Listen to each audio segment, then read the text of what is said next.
semua menjadi lebih sepi.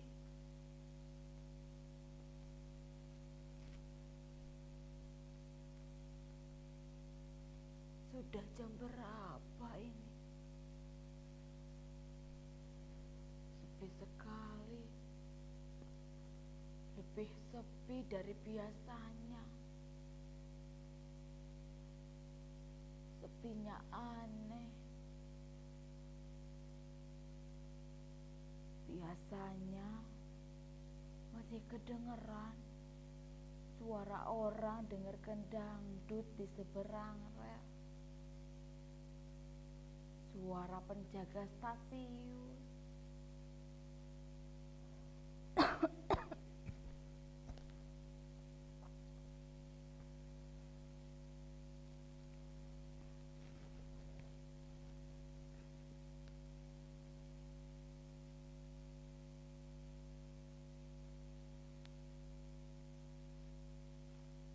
Obat yang ini tadi wis diminum belum ya? Sudah rasanya. Kenapa masih di sini? Seharusnya obat yang sudah diminum disimpan ke dalam laci. Mungkin aku lupa memasukkannya.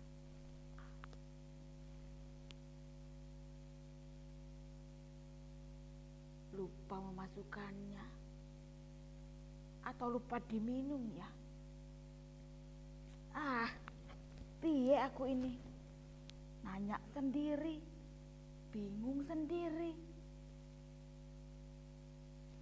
Gusti Allah, kenapa bisa jatuh? Pasti sepur yang tadi. Sepur apa itu?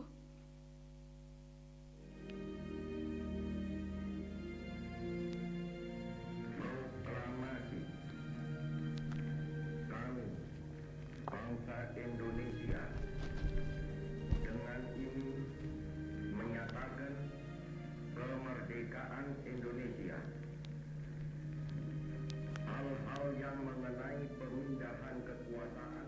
Saya Teh Sinio. Lahir di Kertek, Wonosobo. Anak pertama dari Teh Ingliang dan Ong Swanio.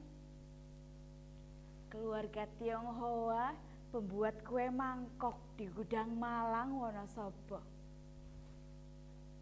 Pada tahun 45, saya ikut revolusi. Tapi bukan sejarah yang membawa saya. Saya sendiri yang memilih sejarah itu.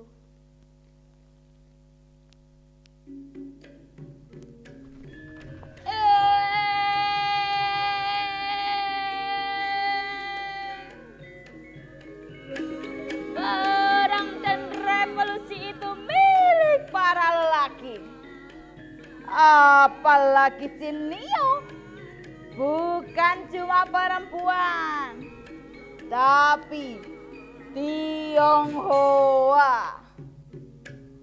Jadi, ndak usah ikut-ikutan perang ya. Mending diam saja di rumah. Atau main-main ke Citayam Fashion Week biar ikutan eksis. Dalang ini ngomong apa sih? Kok ngelantur? Ini kan ceritanya tahun 45. Kok ngomongin yang lagi viral? Nah, jadi begini. Si Nio mending diam saja di rumah. Salah-salah nanti dituduh mata-mata ninja Belanda. Dari sejak dulu kan orang Tionghoa selalu dianggap dekat dengan Belanda. Seperti orang Ambon, orang Manado, orang-orang Indo. Di mana-mana mereka selalu dikejar-kejar.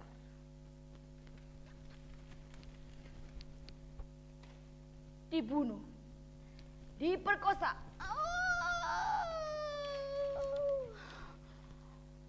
dibakar hidup-hidup, ditusuk bambu runcing,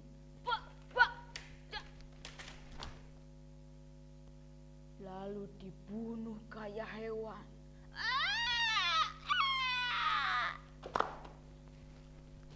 Revolusi itu kayak api yang ditiup angin di pohon-pohon kering, membakar apa saja yang membuat semua orang jadi gampang tertipu. Bush. Tapi si Nio kepengen ikutan perang, bergabung dengan tentara Republik. Dari dulu kan si Nio ini selalu dianggap aneh, ya kayak wong lanang. Si Nio itu tidak seperti perempuan biasanya, diam di rumah, dandan, nunggu ada orang laki ngelamar. Si Nio sering jadi mikir, kenapa si Nio dianggap aneh, cuma punya keinginan yang berbeda dari perempuan lainnya.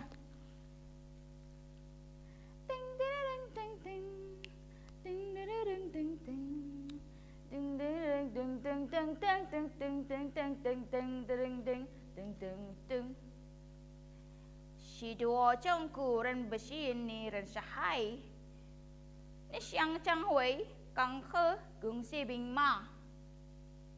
Lantas saya harus ikut jadi mata-mata Belanda, jadi pengkhianat, bikin orang Tionghoa satu kampung dipateni. Saya pergi.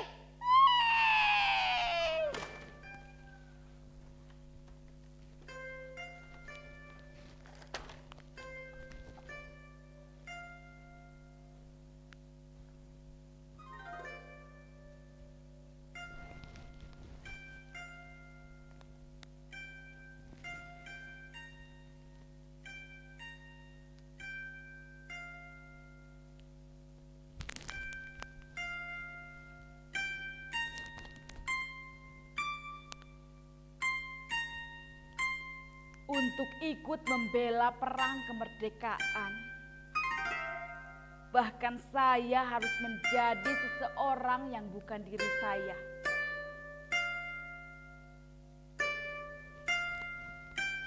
Sekarang saya adalah lelaki Jawa, bernama Muhammad Muksin. Nama yang bisa menyelamatkanku dari kecurigaan dan kebencian.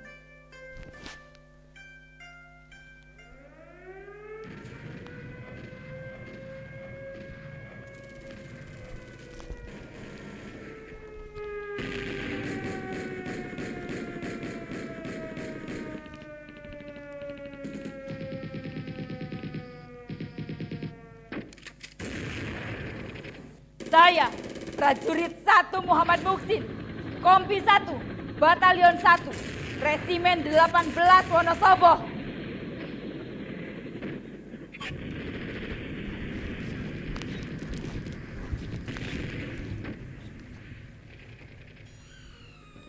Kompi kami bergerak di pinggiran Wonosobo. Dalam gerilya, kami bukan cuma kekurangan pasukan, tapi juga makanan. Hanya rakyat yang setia yang terus menolong kami. Semua prajurit laki-laki, dan hanya saya sendirian perempuan. Mula-mula, saya ditugaskan di bagian logistik, lalu ikut bertempur. Tapi karena banyak jatuh korban, saya jadi dipindahkan ke bagian palang merah.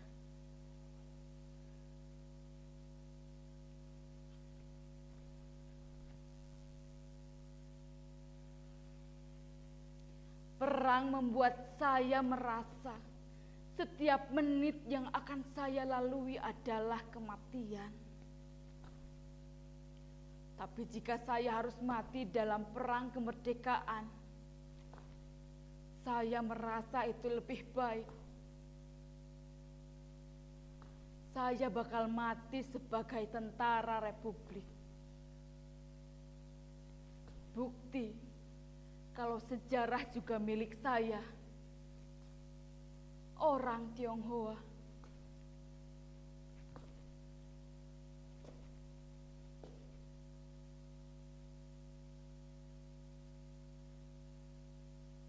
Pembunuhan orang Tionghoa masih terjadi di mana-mana. Satu kesalahan orang Tionghoa, semua keluarga Tionghoa di satu kampung dihabisi. Tidak peduli orang tua, anak-anak ataupun bayi. Satu hari, ada salah seorang Tionghoa yang dituduh jadi mata-mata Belanda.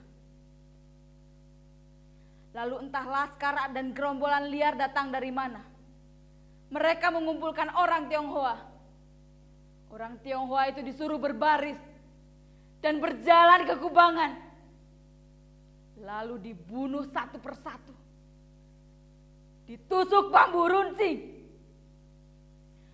Salah seorang dari mereka adalah Tae Kim Kok, adik lelaki saya. Peristiwa itu terjadi ketika saya sedang bergerilya.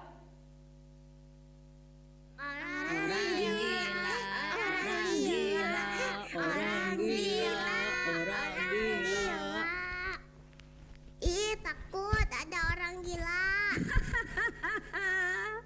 Ada nenek-nenek namanya Muksin. Nenek jangan jalan di rel, nanti ketabrak kereta. Kalau ketabrak kereta, nanti nenek mati. Kalau mati, nanti rohnya bisa gentayangan jadi hantu si manis rel kereta api loh. Si manis kok nenek-nenek. Hei. Jangan ngemis di sini, hei. Ini kantor pemerintah, gak terima pengemis masuk. Yuk sana, pergi. Hei. Orang udik pengen masuk gedung, gak tahu diri. Sana.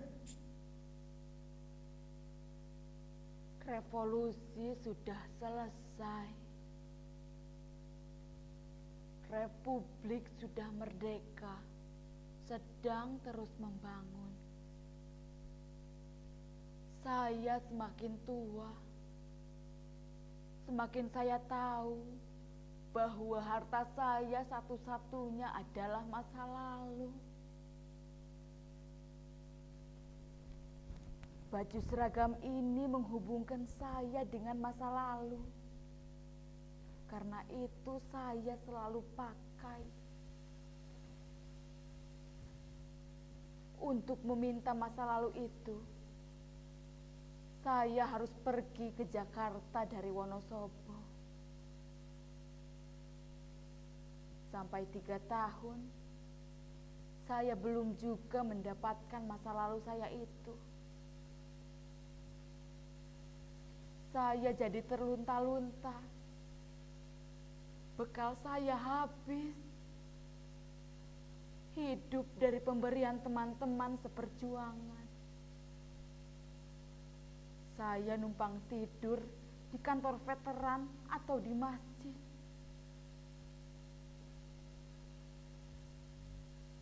Apa pengakuan atas masa lalu saya itu tidak diberikan lantaran saya orang Tionghoa?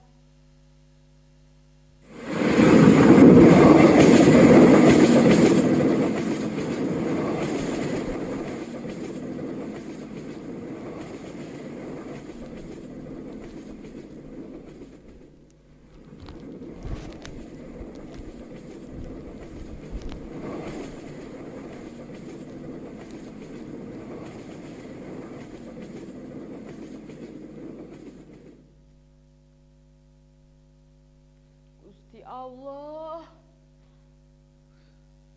urip memang aneh.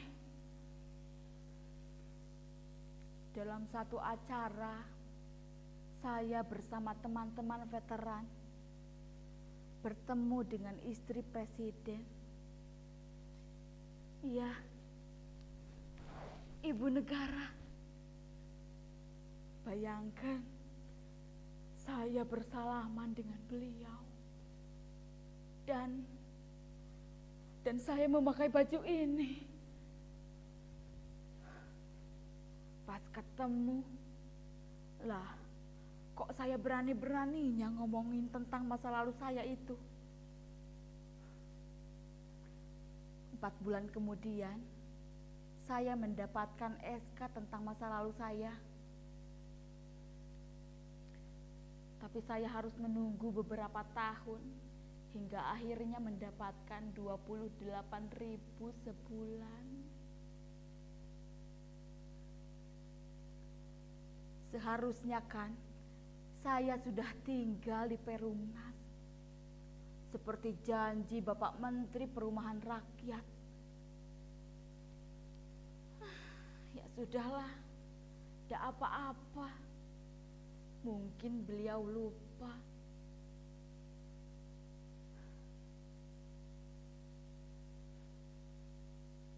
Sudah jam berapa ini?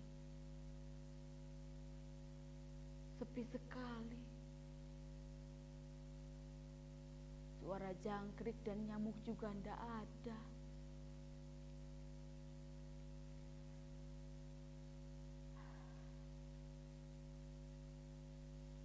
Semakin tua, sepi itu rasanya semakin aneh. Sepinya sepi.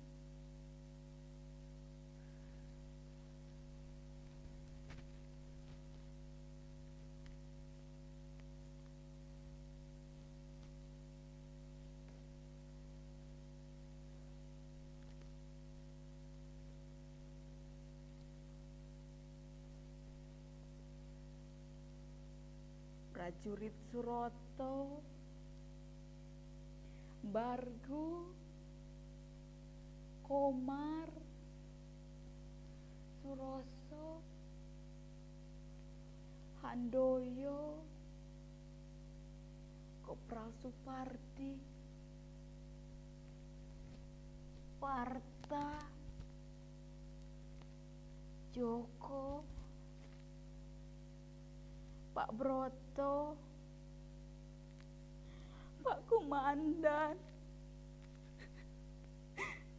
di mana kalian?